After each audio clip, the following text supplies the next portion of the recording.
Art is really nothing more than something that you have to say.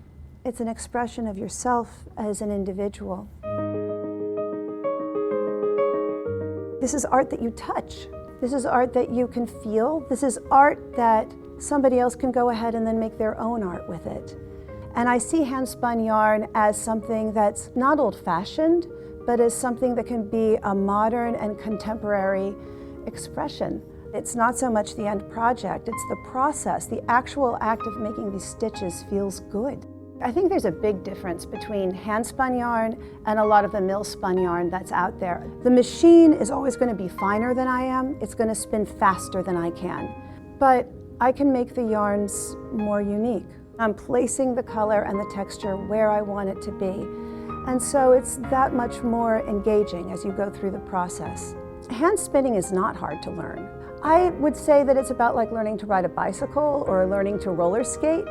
Maupston Design Studio has drop spindle classes for a group. This is a wonderful 3-hour intensive, and it goes from abject beginner, this is the wool and this is the spindle, and by the end of 3 hours you've got about 6 yards of yarn that you've made all by yourself. I'll be offering advanced drop spindle classes so that you can go forward with it, then transitioning to a spinning wheel, and then of course lessons on the spinning wheel itself. I do teach Temari as well. Temari is a Japanese art, almost like origami and yarn had a child. Maupston offers a huge range of hand-spun yarns, and especially for people looking for gifts for knitters, this is just a wonderful gift because this literally is the yarn they're not going to find anywhere else. The other thing that Maupston offers that's really hard to find in this greater New York City area is spinning supplies. Your creative options are that much better when you can control what the string actually looks and feels like. Whether it's with a bundle of handspun yarn that I've already made that someone takes home, or whether it's a student who wants to learn to make their own yarn.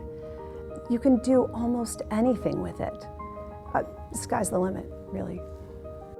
To find out more about fiber art or hand spinning in New York, you can go to maupstonyarn.com.